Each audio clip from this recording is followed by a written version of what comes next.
sebab Dia Tuhan yang terbesar, lebih besar dari segala-galanya.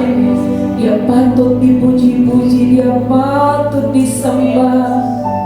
Dia Raja di atas segala raja, Dia Tuhan di atas segala Tuhan. Terima kasih buat petang hari ini Tuhan. Kembali kami berhimpun di rumah-Mu. Satu hal yang menjadi tujuan kami rindu menyenangkan hati-Mu. Kami rindu berjumpa dan mengerti isi hati-Mu. Terima kasih Tuhan. Kau layak disembah. Kau hadir di sini. Terima kasih Tuhan, kami menyerahkan seluruh ibadah kami petang hari ini hanya ke dalam tangan-Mu. Roh Kudus, Engkau yang mengurapi kami. Roh Kudus, Engkau yang berkuasa atas kami. Engkau yang menguasai alam pikiran kami. Engkau yang menguasai hati kami. Dan Engkau yang bertata di sini. Roh Kudus, Engkau melawat kami. Engkau melanda kami dengan kuasa-Mu. Hadirat-Mu dinyatakan di tengah-tengah kami Tuhan. Kami menyerahkan ibadah kami, menyerahkan anak-anak-Mu yang sudah hadir. Kami menyerahkan Tuhan waktu yang terbaik ini. Biar momen yang sangat luar biasa ini selalu kami gunakan untuk memberikan yang terbaik buat Tuhan. Terima kasih Tuhan, berkati ibadah kami, berkati semua pelayan-pelayan-Mu dan Engkau yang beracara Roh Kudus. Kami siap memuji Engkau, meninggikan Engkau, sebab Engkau Tuhan Raja atas dunia. Terpujilah nama-Mu. Kami berdoa dan kami mengucap syukur. Yang siap memuji Tuhan, sorakan bersama. Amin. Berikan kemuliaan yang terbaik buat Tuhan. Haleluya. Dia layak ditinggikan. Segala kemuliaan hanya bagi Tuhan. Mari semua angkat tangan kami saudara. Haleluya.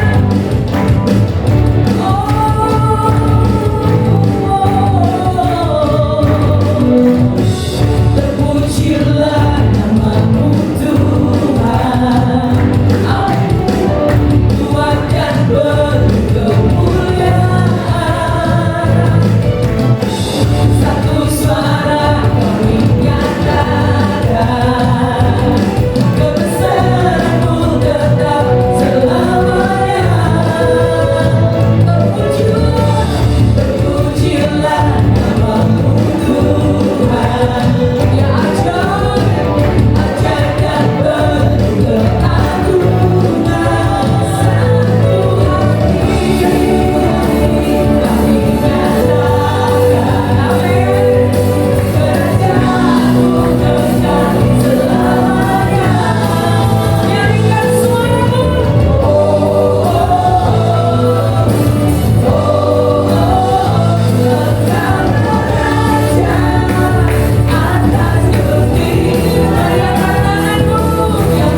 Kau dahsyat, Kau sanggup melakukan mukjizat di tengah-tengah kami. Tanda-tanda yang ajaib terus menyertai langkah kami, sebab kami punya Tuhan yang heran. Dalam hadirat Tuhan silakan duduk kembali Bapak Ibu Saudara. Terus nikmati dia, percaya kepada dia, percaya juga kepada firman-Nya, percaya kepada setiap perkataan Allah. Yes. Terima kasih buat tuntunan-Mu Tuhan. Teruslah berkarya dengan kuasa firman-Mu. Haleluya.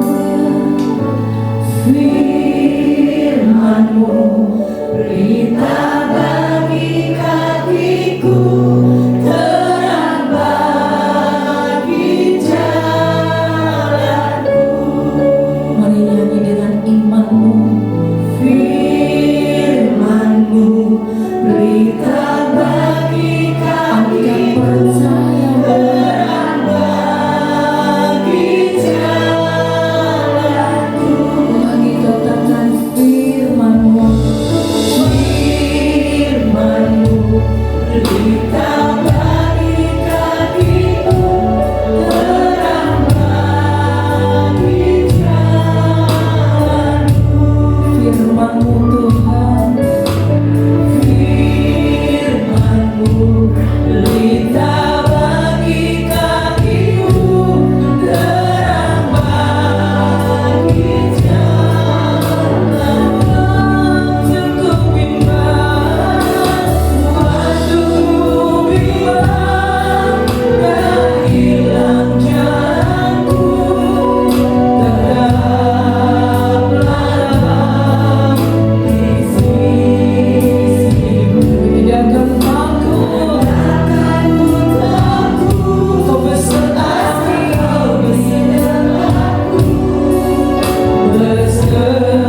firman-Mu terang bagi jalanmu, dan kami tidak akan takut di saat kami berjalan bersama.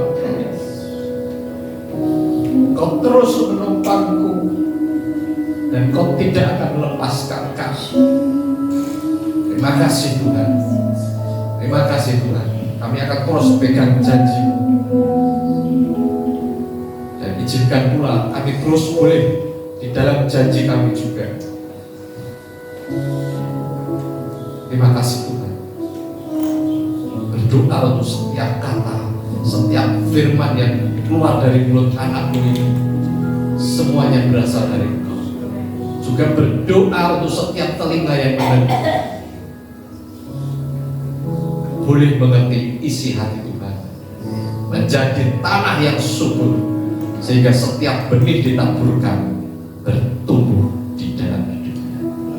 Di dalam nama Tuhan Yesus berdoa dan berucap syukur. Amin.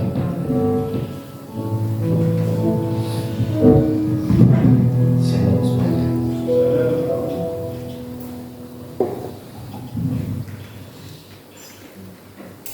Ya.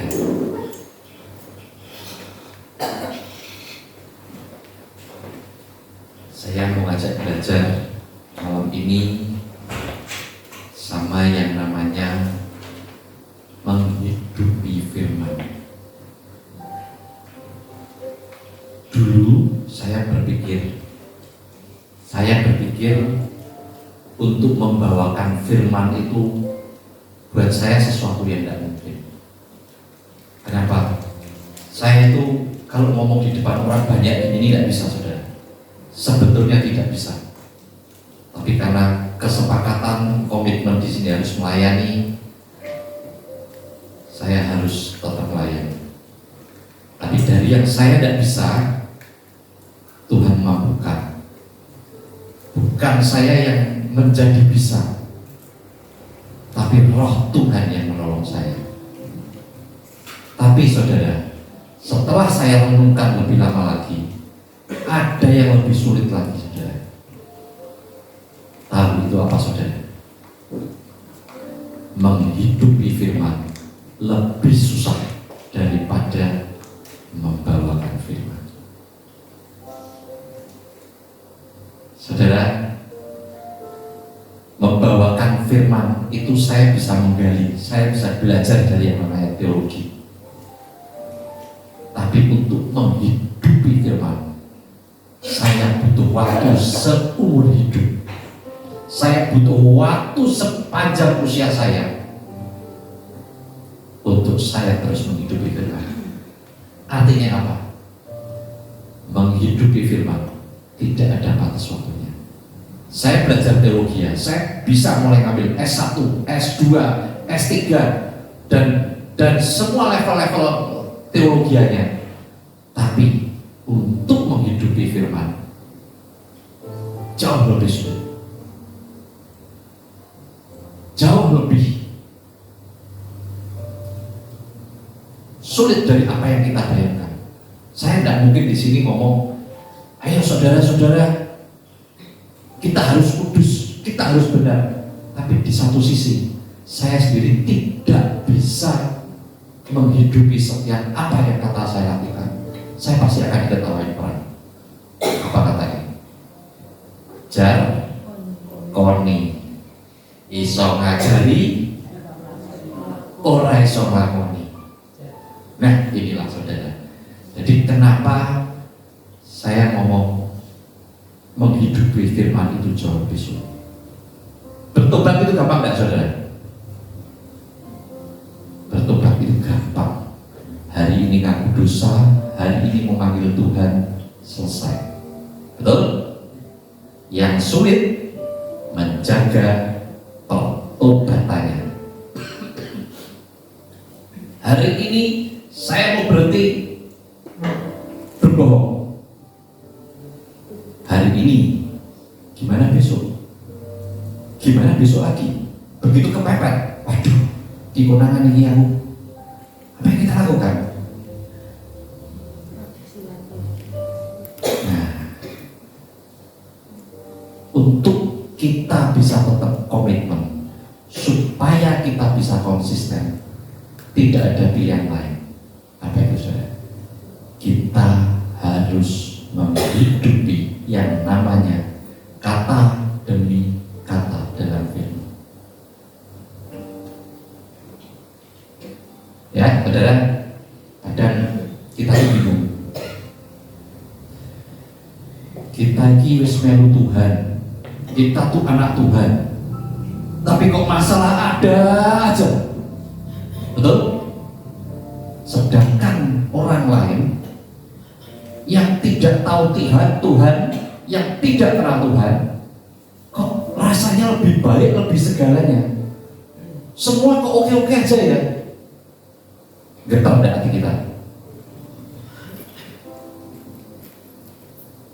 Saya bisa pastikan kita pasti bergetar. Wah, kok ini ya melu Tuhan? Kok enak, nggak usah melu Tuhan ya kayak gitu ya? Betul?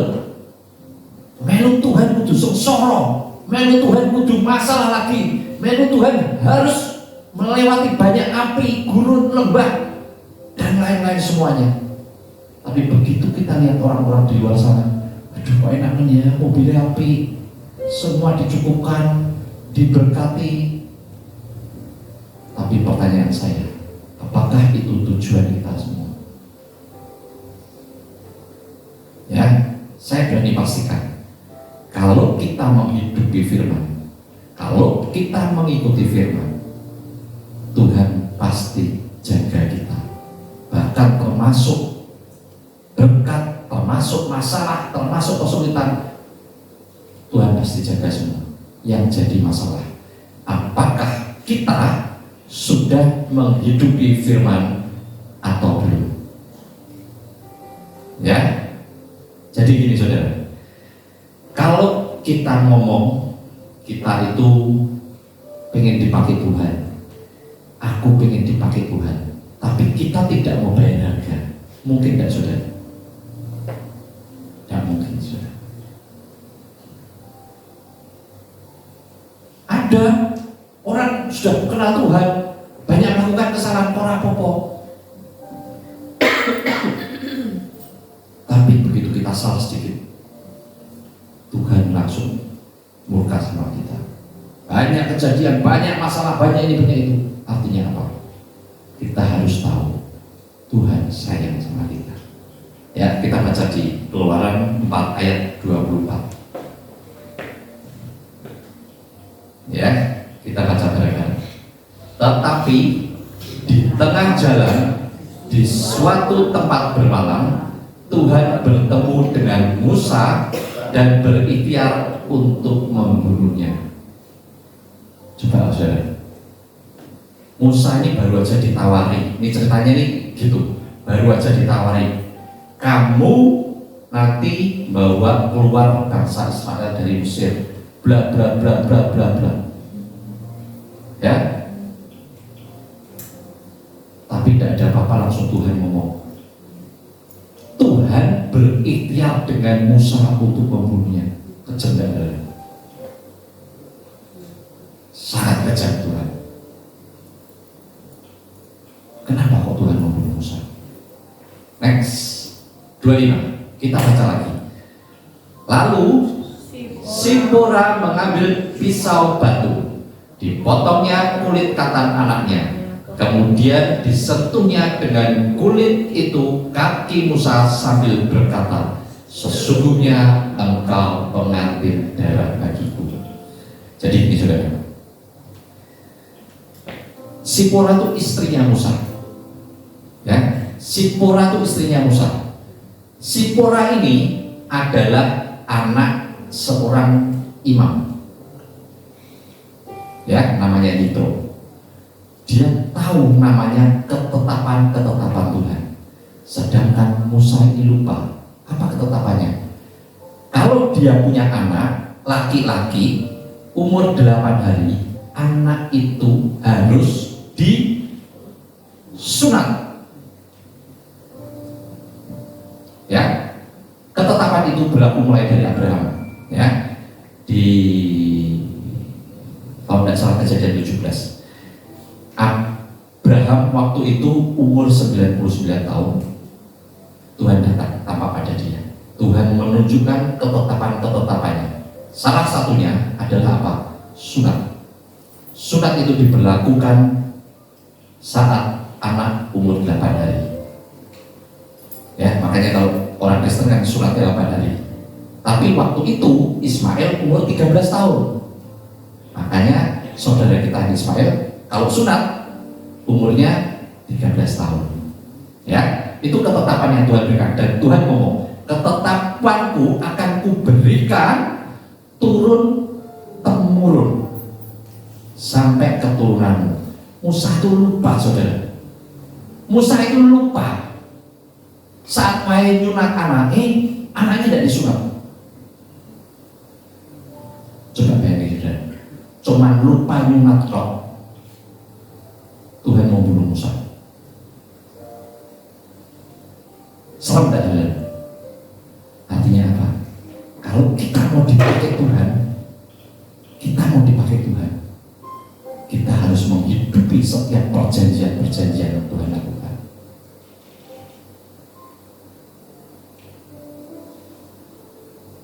Waktu perempuan berdosa berzina yang mau dilempari batu itu, Tuhan ngomong apa?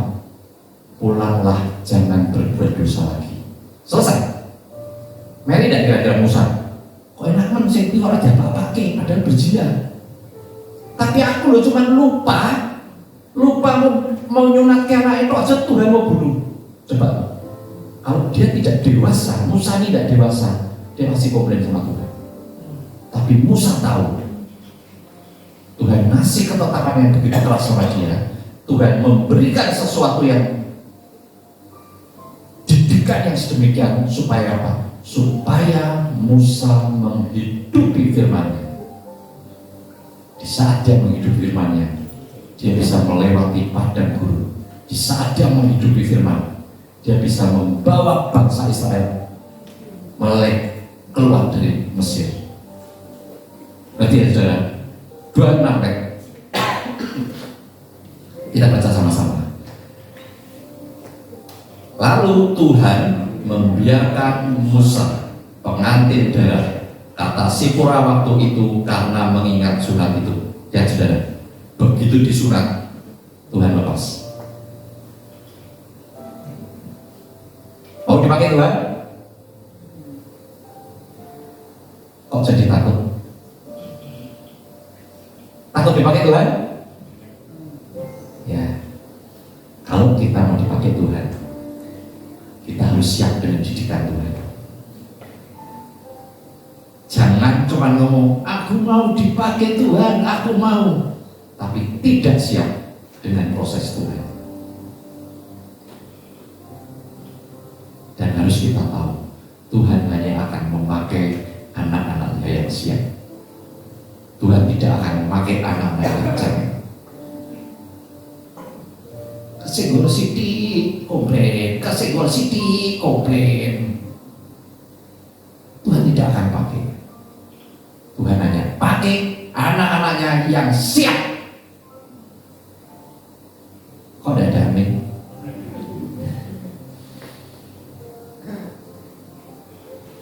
Ya, jadi sekarang saya mau ajak teman-teman semua menghidupi firman. Firman ini kita baca, kita dengar, kita lakukan. Nah, sekarang gimana kita bisa menghidupi firman? Saya hari ini punya 3 poin. Ya, tidak usah banyak-banyak, 3 poin. Gimana kita bisa menghidupi firman? 1, kita harus punya yang namanya hubungan dengan Tuhan. Ya, lampu ini tidak akan bisa hidup kalau tidak terhubung sama namanya pusat listrik. Dia bisa hidup karena dia terhubung. Demikian juga kita. Kita harus terhubung dengan Tuhan.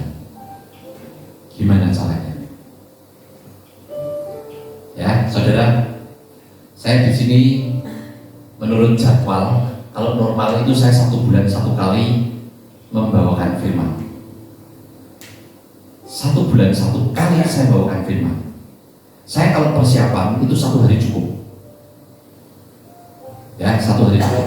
Kalau buat materi buat ini, tidak usah 1 hari. Mungkin 1 jam 2 jam aja kalau lagi dapat langsung keluar. Tapi pertanyaan saya, apakah saya hanya sebatas itu saja melakukan persiapan ini? Dan saudara, saya melakukan persiapan ini setiap saat, setiap hari. Kenapa? Saya mau menghidupi apa yang setiap kata saya keluarkan. Saya mau menghidupi setiap firman. Supaya apa? Supaya firman ini hidup juga di teman-teman semua. Amin. Jadi di saat kita tampil ini bukan sesuatu show. Show sebenarnya itu ada di kehidupan kita. Gimana kita bersikap, gimana kita toleransi. Hari ini saya melayani firman, besok saya tukaran sama orang, besok saya ribut sama teman, besok saya ribut lagi sama orang. Apakah firman itu bisa hidup? Bisa. Dan itu sangat berbahaya buat saya. Kenapa? Resiko saya untuk dimakan iblis sangat besar. Saya tidak mau pelayanan saya ada di tepi jurang, saudara. Tahu maksudnya tepi jurang? Tepi jurang itu tempat yang bahaya. Kena angin sedikit saya jebur jurang. Jadi saya juga ngajak semua teman-teman yang layani, kita harus siap. Persiapan hari ke hari, waktu ke waktu. Jadi bukan hanya pelayanan itu persiapan materi, persiapan kerangka, persiapan ini bukan, saudara. Tapi persiapan sebenarnya adalah kita menghidupi firman. Suatu ketika, saudara, suatu ketika saya itu bawain firman di sini.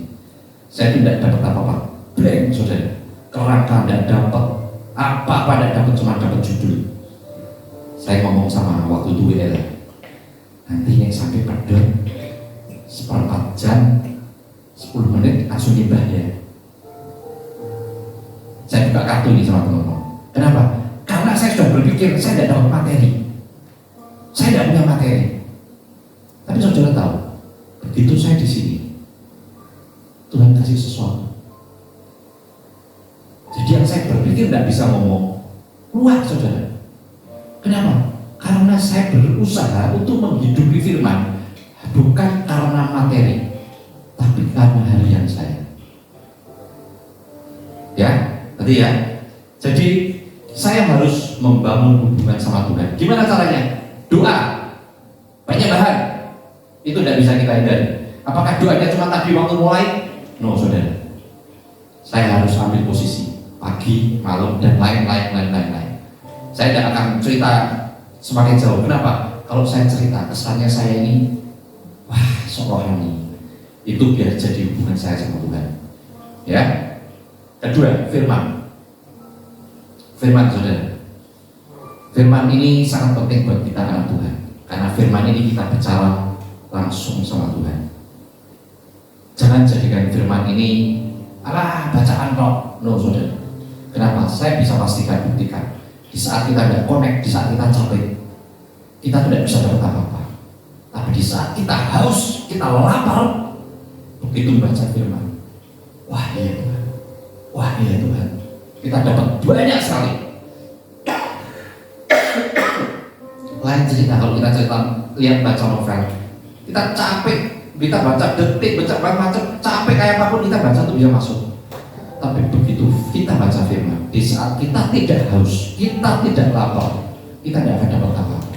Jadi saya itu bisa menyimpulkan ini, Tuhan buka sesuatu ke kita, itu tergantung dari keinginan hati kita. Kita tuh pengen hati Tuhan itu seberapa, itu yang Tuhan buka. Nah, saya cuma pengen memberi teologi ya seperti itulah teologi yang keluar. Tapi kalau saya mau berbagi sesuatu hasil Tuhan, saya harus menggali hati Tuhan. Ya, nanti ya saudara. Jadi firman ini penting. Ketiga, untuk bangun hubungan sama Tuhan adalah dosa. Dosa adalah penghalang hubungan kita sama Tuhan. Teman-teman yang hari ini masih punya dosa, kita tinggalkan. Stop hari ini. Dosa yang tampak saya tidak mau bareng bisa, tapi dosa yang tidak tampak jauh lebih bahaya. Yang tampak aja kita tidak bisa tinggal, apalagi yang tidak tampak itu. Yang tampak itu pasti saudara tahu lah, tapi yang tidak tampak kadang kita tuh sudah. Apa itu? Sombong. Apa itu? Munafik. Apa itu? Kebenaran sendiri. Nah, ini yang susah. Kadang kita tidak sadar ke sini. Saya di sini selalu banyak buka masukan, sehingga saya itu terlalu banyak orang kasih masukan saya. Kalau firman, kalau apa, saya itu berani buka. Tapi bukan berarti semua masukan saya makan. Tandanya apa? Firman ngomong, 2 saksi dianggap benar. Jadi kalau ada orang komplain sama saya, 1 hal tapi 2 orang, saya baru berani ambil. Nanti ya saudara, saya juga buka sesuatu, tapi saya juga tidak mau terlalu setiap orang ngomong saya tidak. Saya butuh konfirmasi dari Tuhan juga. Apa itu? 2 orang paling tidak. Ya, 1 hubungan dengan Tuhan, 2 sikap hati saudara. Ya, saya ada 1 cerita sikap hati. Ada 1 keluarga itu keluarga yang sangat sederhana. Ini keluarga pendeta saudara. Suatu ketika pendeta ini diberkati orang. Pak Pendeta, saya berkati Pak Pendeta dan keluarganya jalan-jalan ke Singapura. Ya, nanti 6 bulan lagi berangkat, bla bla bla bla. Wah, oke. Dia nyamperin ke anaknya, ke istrinya, senang semua saudara. Anak-anak ini senang sekali. Waduh, apalagi anaknya masih SMP. Sorry saudara. Anaknya masih SMP. Apanya mau di sama anaknya? Nah, kamu mau beli apa di sana? Sekarang kamu mulai nabung. Tapi tidak punya uang untuk harus belikan kamu di sana. Oke? Anak ini mulai buat list. 1, dia beli mainan. 2, dia beli sepatu. 3, beli pakaian. Oke? Mainan anggarannya sekian, sepatu anggarannya sekian, pakaian anggarannya sekian. Begitu sampai Singapura, waduh, senangnya luar biasa saudara. Senangnya luar biasa. Tapi saudara, begitu dia dapat mainan yang dia dapat, wah happy. Hari kedua dia mulai cari namanya sepatu. Begitu cari sepatu, harganya tidak nuntut saudara. Duitnya kurang. Jadi dia menganggarkan uang buat beli sepatu itu 500.000, tapi ternyata untuk mendapatkan sepatu merek yang dia inginkan lebih dari 500.000. Waduh, tambahin topi. Ya sama bapaknya, ini uangku kurang. Tidak nak, kamu harus belajar. Cukupkan dirimu dengan yang ada. Bapaknya tidak mau. Anak ini mulai sifatnya mulai jelek. Hari kedua, hari ketiga sampai balik, anak ini sikapnya jelek sekali sudah. Begitu pulang, bapaknya tanya, kenapa kamu tidak senang? Ya karena papi gini. Itu gambaran kita saudara. Anak kecil itu gambaran kita. Kita ini datang ngomongnya apa? Mau cari Tuhan, mau berjuang buat Tuhan. Tapi begitu masuk gereja, begitu masuk persekutuan, gesekan sama orang, keinginan sesuatu tidak tercukupi, sesuatu yang bukan esensi menjadikan hatinya kecewa, sikap hatinya jadi rusak. Padahal sebetulnya yang namanya sepatu 500.000 dan perjalanan ke Singapura itu tidak ada artinya. Akhirnya apa? Dia tidak bisa menikmati perjalanan di Singapura. Yang dia nikmati apa? Kemarahan. Yang dia nikmati apa? Kekecewaan. Kenapa? Karena sikap hatinya berubah. Kita tuh sering begitu saudara. Saat kita sikap hati kita berubah karena hal kecil, merusak segalanya. Sehingga apa? Sehingga kita lupa tujuan utamanya ke Singapura ini jadi berubah. Berarti saudara, tujuan kita utama ibadah apa? Cari Tuhan. Tujuan kita ibadah utama apa? Ya, tapi begitu kita kesenggol, begitu kita tidak puas, begitu kita kecewa, hilang semua. Wes aku rame gereja-gerejaan. Wes aku ndak mau ke PD-PDan. Wong gereja kaya ngono. Terus didelok orang apa Tuhan ini. Nah, ya. Ini loh saudara. Ini saudara. Saya mau tanya saudara. Berapa banyak di sini yang selalu ketemu orang yang resek, ketemu orang yang tidak ngenani? Selalu ada. Kenapa saudara? Itulah cara Tuhan mau memproses kita. Tadi saya doa ngomong apa? Jadikan hati benih ini ditabur di tanah yang subur. Saya ini petani saudara. Jadi saya ngerti caranya menyuburkan tanah. Cara menyuburkan tanah yang terbaik itu adalah dengan dikasih yang namanya sampah, dikasih yang namanya kotoran. Tanah bisa jadi subur. Kalau kita mau yang resik seperti ini, coba tandur. Ini hidup saudara, ketoke, tapi ini plastik, dia tidak bisa tumbuh.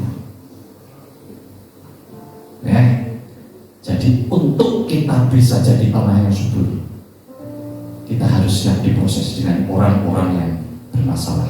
Kadang kita lihat sudah, wah, males aku mau ngomong kui. Saudara, saya bisa bertumbuh seperti ini sama istri saya karena saya diproses dengan suhu yang sangat tinggi. Mungkin saya di sini tidak bisa kesaksian, tapi kami ini mengalami proses yang luar biasa, yang tidak biasa orang pada umumnya.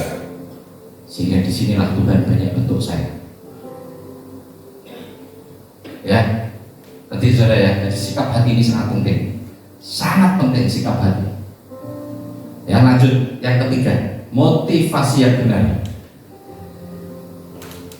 Kita melayani harus motivasi yang benar, saudara. Saya di sini hari ini saya sebagai guru. Ya, Yakobus mengatakan, jangan setiap engkau ingin menjadi guru, karena guru akan dihakimi menurut apa? Istilahnya itu menurut apa yang dia katakan gitu. Nanti ya saudara. Jadi itu buat saya tidak gampang. Jadi saya harus memberikan istilahnya satu makanan rohani, makanan yang sehat. Makanan ini harus sehat, bukan makanan yang berdasarkan pikiran saya, tapi saya harus memberikan makanan sehat. Saya pernah khotbah makanan sehat. Makanan itu harus semua versi Alkitab harus kita berikan. Dari yang namanya pengampunan, dari yang namanya berkat, dari yang namanya salib, dari yang namanya dosa, dari yang namanya kecewa, dari yang namanya mujizat harus ada. Cuman memang saudara mesti ngerti, kita di sini tidak menekankan yang namanya berkat mujizat. Kenapa? Saya tidak menyangkal berkat mujizat saudara.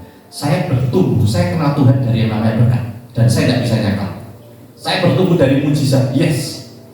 Tapi saudara mesti tahu, kalau kita membawa ke situ terus, kita tuh hanya mengkerdilkan semangat. Mengkerdilkan artinya apa? Tidak tumbuh. Tidak tumbuh. Nah, kita harus membawa teman-teman ini tumbuh supaya keluar buah. Ya, di saat saya jadi guru, saya harus memberi makanan yang benar.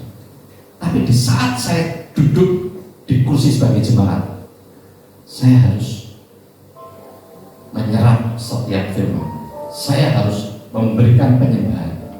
Ngerti ya? Jadi motivasi ini harus benar. Suatu ketika ada orang tanya sama saya gini, aku kalau masukin persembahan perpuluhan di sini boleh tidak? Ada orang tanya gitu, karena dia habis menjual sesuatu. Saya tahu dia habis menjual sesuatu secara daging. Saya pasti langsung ngomong, boleh, dan cepat. Ayo dan cepat misi om. Kenapa saudara bisa dukung pelayanan kami? Tapi saya tidak mau begitu. Doa dulu. Kalau sejahtera isi. Tapi kalau tidak sejahtera, taruh tempat yang Tuhan mau. Kenapa? Saya tidak mau menggoreng yang namanya taburan. Kenapa? Taburan itu urusan pribadi kita dengan Tuhan. Taburan itu urusan kita pribadi sama Tuhan. Bukan karena yuk kita pelayanan, sewu, rewu. Bukan itu. Saya pernah punya teman, saya punya kesaksian. Yaitu saat kelompok itu pelayanan. Sewu, rewu. Suatu ketika ada proyek gede. Satu orang yang paling kaya tidak mau ikut turunan. Tahu, ngamuk yang lainnya saudara. Aku sing lu ora duit wani, kok kuwi ora wani. Ngerti ya, saudara? Tidak boleh saudara. Taburan urusan kita sama Tuhan. Saya tidak boleh goreng, saya tidak boleh mengkompori. Kenapa? Nanti taburannya tidak jadi berkat. Amin. Ya, jadi gimana caranya? Saya ingin ngajak teman-teman ini menghidupi firman. Ayat terakhir kan, kita kejar 3 menit terakhir. Lukas 6 ayat 47. Kita baca bareng-bareng, singkat aja.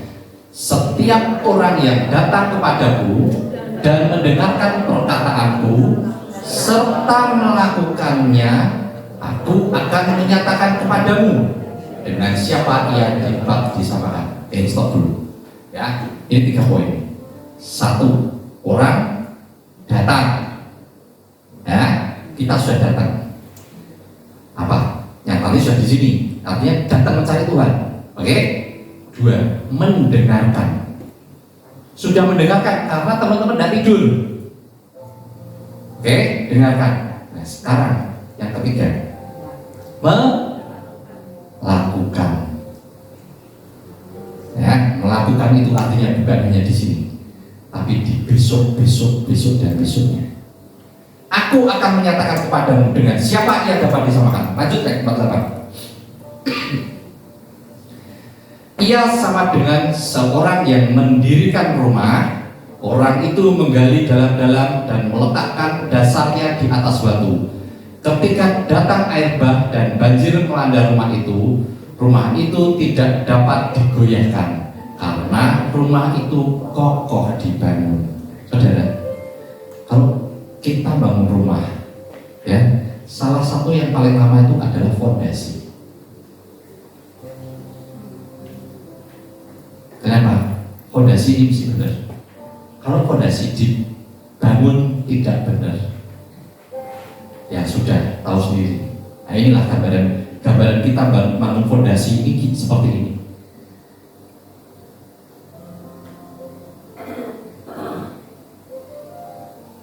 Ya, jadi kalau kita bangun rumah tapi bawahnya tidak ada fondasi, kira-kira yang terjadi apa? 49 kan? Akan tetapi barang siapa mendengar perkataanku tetapi tidak melakukannya, ia sama dengan seorang yang mendirikan rumah di atas tanah tanpa dasar. Akibatnya apa, saudara? Ketika banjir melanda, rumah itu segera rubuh dan hebatlah kerusakannya. Nah, ini saudara, rumah itu gambaran kita. Di saat badai datang, pencobaan datang, hancurlah kita. Tapi di saat fondasi kita benar, fondasi kita bagus, mau ada badai, mau ada pencobaan, rumah ini tetap kokoh. Amin, saudara. Kita bangun fondasi, mau hidup di firman. Amin. Ya, kita bawa menyembah, kita hidupi setiap kata demi kata dalam saat kita nyembah. Ya, kita belajar sekarang. Jangan asal nyanyi, tapi kita mau hidupi setiap kata demi kata. Ya, saya ajak teman-teman berdiri untuk nyembah Tuhan sebentar. Walau dunia bergoncang,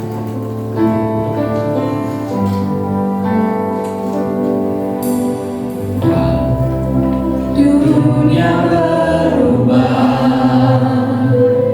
namun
yang mengajarkan kepada kami supaya kami tidak hanya datang, tidak hanya mendengarkan, tetapi kami harus melakukan.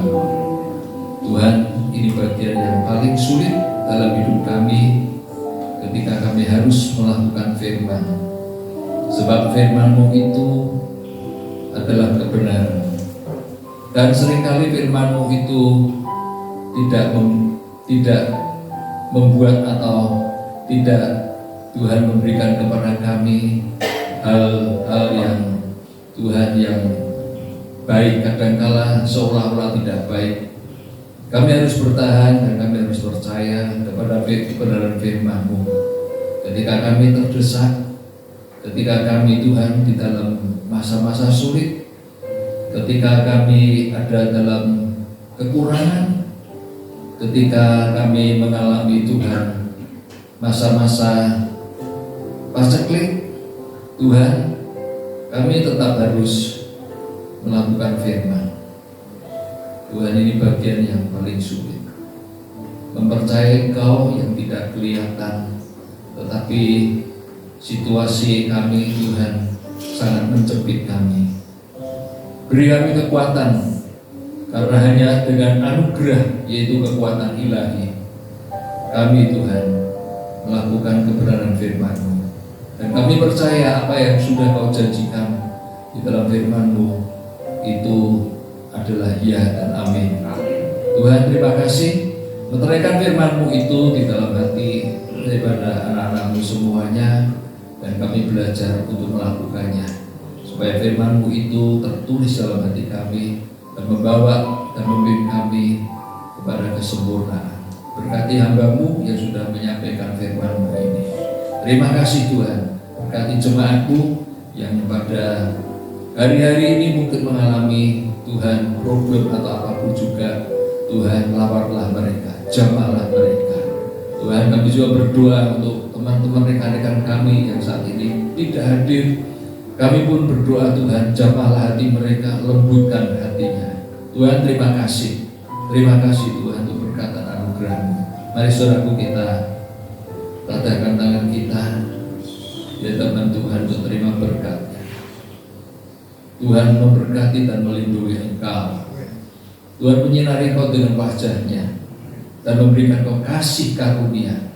Tuhan menghadapkan wajah-Nya kepadamu dan memberikan kau damai sejahtera mulai saat ini sampai Yesus datang menjemput kita semuanya. Mari kita bisa terima berkat Tuhan, kita sama-sama katakan amin. Tuhan, silakan duduk sejenak. Sebelum kita pulang, ada satu pengumuman. Ya, setiap hari Kamis pukul 11 siang ada menara doa di tempat ini. Bapak Ibu yang bisa bergabung, silakan ya. Oke, tidak ada lagi. Selamat pulang, sampai ketemu minggu depan. Bawa rekan-rekan yang baru, saudara atau siapa saja, untuk bersama-sama beribadah bersama dengan kita. Tuhan Yesus memberkati.